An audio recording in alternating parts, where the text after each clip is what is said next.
స్తోత్రమేసయ్య ప్రియమైన దేవుని బిడ్డలారా, క్రీస్తు నామములో మీ అందరికీ సమాధానం కలుగును గాక. ఆమేన్. ప్రతి దినము దేవుని వాగ్దానం అని ఆత్మీయ చక్కటి కార్యక్రమంలో మిమ్మల్ని ప్రేమపూర్వకంగా ఆహ్వానిస్తున్న దేవుని బిడ్డలారా, ఎలా ఉన్నారు? బాగున్నారా? ఉదయాన్నే లేచారా? ప్రార్థన చేసుకున్నారా? మరి ప్రతి దినము మరి వాక్యాన్ని చదువుకుంటున్నారా? మరి దేవుడు గత కాలమంతయు కాచి కాపాడి మరి ఈ 4 నెలలు ఈ దినాన్ని మరి బహుమానకి ఇచ్చిన విధానం బట్టి మరి దేవుణ్ణి స్తుతించండి, ఘనపరచండి. ఎందుకంటే మరి ఈ 4 నెలలను చూడలేక అనేక మంది మరి మరి నశించిపోయి చనిపోయి ఉన్నారు.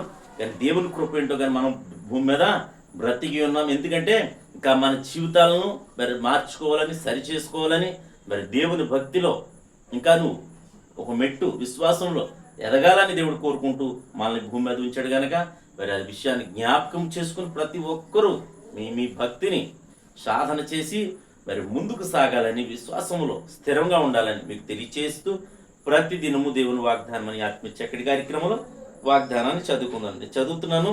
కీర్తన గ్రంథము 122 అధ్యాయము 7వ వచనం. నీ ప్రాకారములలో నెమ్మది కలుగునుగాక, నీ నగరులలో క్షేమముండునుగాక. దేవునికి స్తోత్రం. చక్కటి వాగ్దానం ద్వారా ప్రభు మనతో మాట్లాడుతున్నాడు. ఏమంటే నీ ప్రాకారములలో, నీ సరిహద్దుల్లో, ఇక్కడ ఏమంటాడంటే 7వ వచనం, నీ ప్రాకారములో నెమ్మది కలుగునుగాక, నీ సరిహద్దులలో మరి క్షేమమును, నీ నగరములో క్షేమముండునుగాక అని మరి దేవుడు వాక్యం సెలవిస్తుంది కనుక మరి ప్రతి ఒక్కరూ మరి దినం ఒకవేళ క్షేమం లేదేమో, సమాధానం లేదేమో, ఒకవేళ నువ్వు మరి అనేకమైన నిందల అవమానాలు, కృంగుబాటులో ఉన్నావేమో, అనారోగ్యంతో ఉన్నావేమో, బలహీనతతో ఉన్నావేమో, అలా క్షేమం అనే పదం నీ జీవితంలో కనిపిస్తుందో లేదేమో, కానీ ఇక్కడ దేవుడు ఏమని వాగ్దానం ఇస్తున్నాడో తెలుసా? నీ సరిహద్దులలో నెమ్మది కలుగునుగాక, నీ ప్రాకారములో మరి నెమ్మది క్షేమం ఉండునుగాక అని మరి దేవుడు వాక్యాన్ని సెలవిస్తున్నాడు కనుక ప్రతి ఒక్కరూ ఈ వాక్యాన్ని బట్టి ధైర్యం తెచ్చుకోండి. అలాగే యెరూషలేము కోసం, ఇజ్రాయెల్ కోసం, మన భారతదేశం కోసం, అలాగే యుద్ధాలు జరగకుండా ఆపడం కోసం, మరి ప్రతి సరిహద్దుల్లో నెమ్మది కోసం ప్రతి ఒక్కరూ ప్రార్థన చేయండి.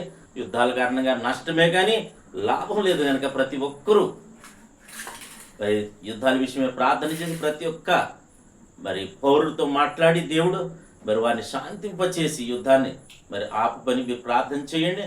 తద్వారా మనందరికీ క్షేమము, సమృద్ధి, సమాధానం లభిస్తుందని మీకు తెలియజేస్తూ దేవుడి మాటలు దీవించింది గాక. మనం ప్రార్థన చేసుకుందాం. స్తోత్రము తండ్రి, వందనాలు యేసయ్య. ప్రతి దినము దేవుని వాగ్దానం అని ఆత్మీయ చక్కటి కార్యక్రమంలో తండ్రి మీరు ఇస్తున్న వాగ్దానం బట్టి నీకు స్తోత్రాలు. నీ ప్రాకారంలో నెమ్మది కలుగునుగాక, నీ నగరులలో క్షేమం ఉండునుగాక అని వాగ్దానం చేస్తున్నావు ప్రభువా. ఈ వాగ్దానం ప్రతి ఒక్కరి జీవితాల్లో, ప్రతి ఒక్కరి కుటుంబాల్లో నా తండ్రి, ప్రతి ఒక్క గ్రామం, రాష్ట్రం, దేశంలో నేను ప్రతి ఒక్కరు నేను జీవితంలో ఉండినట్లు నీ కృపను అనుగ్రహించుకుని ప్రార్థిస్తున్నాం. నేను ఈ దినం ప్రభువా, రోగులు ఎవరైనా ఉంటే మీరు స్వస్థపరచమని ప్రార్థిస్తున్నాను. అలాగే తండ్రి, ఎవరెవరు ఏ అవసరతలతో ఉన్నారో, నిందల్లో ఉన్నారు, అవమానాలు, పోరాటాలు, ఇబ్బందులు ప్రతి ఒక్కటి నుంచి మీరు విడిపించండి. వ్యాపారాల్లో, వ్యవసాయాల్లో, నాయన పాడి పంటలు సమస్తంలో మీరు తోడైండమని ప్రార్థిస్తున్నాము దేవా.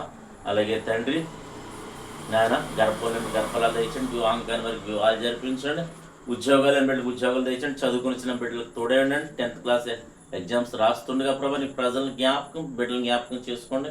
అలాగే ఇంకా చిన్న చిన్న బిడ్డలు ప్రభా నేను నెక్స్ట్ మంత్ నేను ఈ నెల 6వ తారీఖు నుంచి ఎగ్జామ్స్ రాయబోచుండగా నాదంటే బిడ్డలందరికీ నాయన నీ కృప, నీ కాపుదల తోడైండమని, మంచి జ్ఞాన సమృద్ధిని బిడ్డలకు దయచేయమని, అలాగే తండ్రి నీ చిత్తానుసారంగా ప్రతి ఒక్కరి దినం ఎవరైతే మ్యారేజ్ డే, బర్త్డే జరిపించుకున్న బిడ్డలందరికీ క్షేమాన్ని, సమాధానాన్ని ఈ సంవత్సరం అంతయు నీ దయ కిరీటం నుంచి మీరే మహిమ పొందమని క్రీస్తు నామములో ప్రార్థన అడుగుచున్నాము తండ్రి, ఆమేన్. నేను నమ్ముతున్నాను ప్రియమైన దేవుని బిడ్డలారా, ప్రభు మన అందరితో మాట్లాడిన విధానం బట్టి ఆయన స్తుతించండి, ఆయన కనపరచండి. మరొక నెల మరి దేవుడిచ్చిన కృపను బట్టి ఆయన మరీ స్తుతించాలని తెలియజేస్తూ దేవుడిని కుటుంబాన్ని దీవించునుగాక. ఆమేన్.